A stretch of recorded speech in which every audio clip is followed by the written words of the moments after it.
We're all looking at the same thing. Thank you for joining us for another perspective from the Sag Nasty If Anybody Asks Me podcast. Don't forget to hit that like button and leave a comment. For more videos, please subscribe to the channel. Or don't.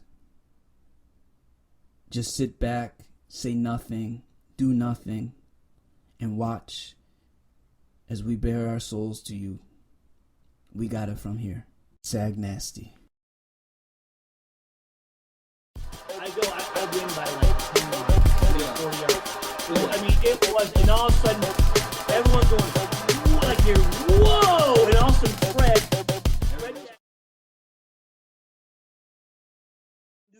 So then I remember the fact that I made, as a sophomore, first team all conference. That was like, I remember it was like, okay, we might have something here. You know what I'm saying? Mm-hmm. And I remember we were playing Bay City Western. It was the second to last game. And this was kind of the game where I think people were like, okay, this kid's got a shot, because there was like 42 seconds left. Mm-hmm. And we were down, and I ran like 60 yards to win the game. But like, it wasn't like, you could see the separation. You know, like when you're watching and kids jump off the film and go, okay, there's a difference here. That was when like, they're like, okay, this kid could be special here with this run. Mm-hmm. So then that next year, then the following was basketball, realized nope. And then sophomore year, really started to ramp up in track, but I didn't, my sophomore to junior year is when we made that real big jump in my time. Sophomore year, you were balling. That's when we got cool. Remember, I didn't even make states for the 100. You were still, but that was because everyone was fast. You were still balling. But I'm still saying, I mean, yeah. I mean, we killed in the 400. Our sophomore year was insane. Remember, because like 400-meter dash, like I made states, but I think I only made it because someone got hurt or something like that. It was really competitive. Oh, you made I made 4 events. Yeah. Oh yeah, we ran. Did we make it from the 4 by 2? 4x4? 4x4 and 4x2. Yeah. We did. Yeah. Because I did 4 events my last 3 years. Yeah. So then, okay, so track's going good. Well, then I go to Michigan camp, and Michigan camp at the time had like 2,500 kids at this What's camp, Michigan right? camp then? Like Michigan University? University of Michigan. How do you end up there? See, there's again. How do you end up in there? Well, sophomore year, obviously. But you had accolades. These coaches are coming up to watch Chuck. Yeah. Nick Saban and Lloyd Carr and Barry Alvarez, and Chuck brought these guys in, right? Because remember that sophomore year, Chuck decided to run track and he won the 100. Mm-hmm. Right? You know what I'm saying? So they're looking at the kid going, what the fuck, 6'4", star receiver, whatever, great basketball player. Then all of a sudden he's got these times as well. Yeah. So all of a sudden they're like going, well, who's this other kid? You know what I'm saying? Like, who's this guy? There's this big white kid who's, doing pretty well, So I go to Michigan camp.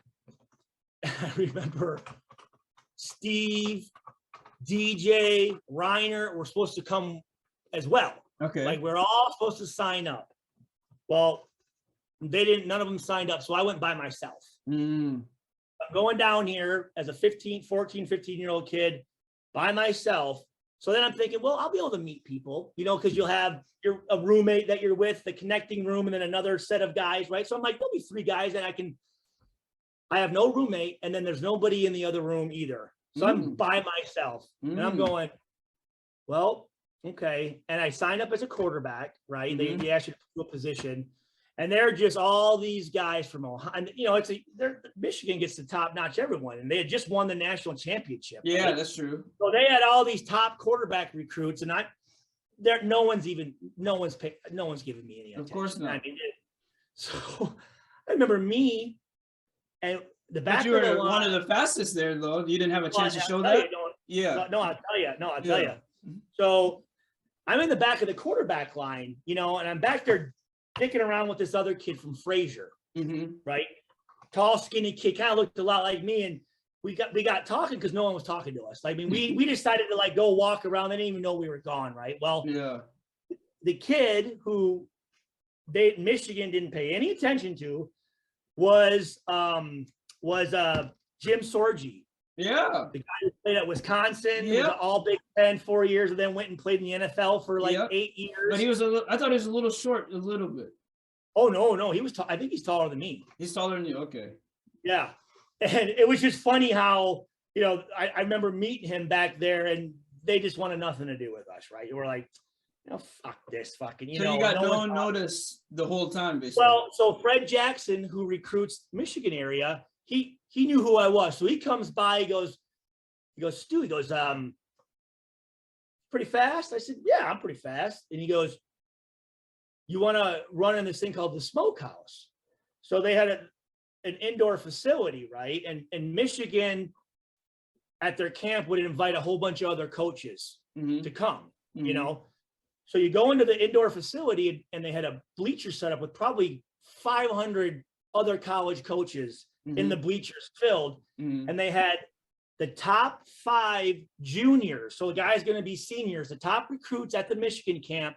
They had them race in a 40-yard dash. And there was a spot for a quarter. There was only 4 quarterbacks.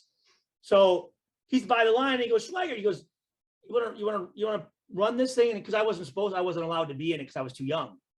I said, yeah, I'll go in there, especially against these fucking quarterbacks. They can't run, Yeah, they can't though. So I got in there, and every position goes, and again, I'm completely by myself, dude. Like there's no and again, you learn to stand out, right? Like I had to go and put my money where my mouth was, and that was like my moment.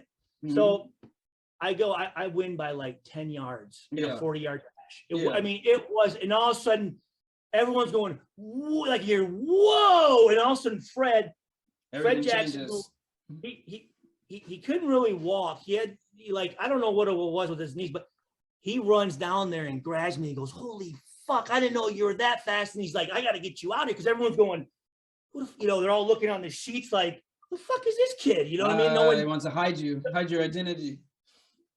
Brought me right up to Lloyd Carr's office. Went right, literally from the indoor facility. He grabs me. I go right up to 5 minutes later. It's me and Lloyd Carr in his office. Wow. He's got the national championship trophy up, and he's going,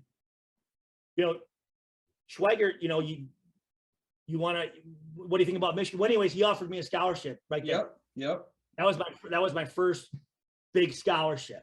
And you got a scholarship from that 40, which is so cool, more than anything. Because again, dude, that was a very big portion of it. But the fact of 6'3", played quarterback and safety as a young guy in a tough ass league, and was successful. And then all of a sudden, and the kid's like fast, like shit. You know what I'm saying? Like good grades, all that stuff that goes along with it. And that's only sophomore year. Yeah. So you must have been finally really feeling yourself by junior year. So that was when I remember we were like, okay, that's when things really started to heat up. And that's when we're like, okay, I think there could be a possibility here. So then I was, from sophomore year, wanted to be the starting quarterback. Then once I was a starter, wanted to be all conference, which I did. Then all of a sudden now this happened. So my junior year, exactly. I wanted to, have a chance to win the Valley. Here's something important. And then as an athlete myself, I understand. What about the work? Because you don't have the knowledge to do the right work. Who's giving you the work to be able to create the product, the output, Someone has to give. It was my older brothers and growing up in the gym. Mm-hmm. No, but even of course you have the base, but then you got to hold it up together. Some people fall off. It was us. No, but maybe Forrester or something. No, like it was weight room. It was us from third grade competing in everything. You just continue to compete with everyone and high level athletes. Think about it. Unless now physically competing on a video game, we weren't, but we remember, I mean, we'd have fights sometimes, but it didn't matter if we were playing tag, if we were playing basketball, if we were playing bloody murder, if we were just bike riding, if we were anything we were doing, we were trying to kill each other. Yeah. You know what I'm saying? And it just,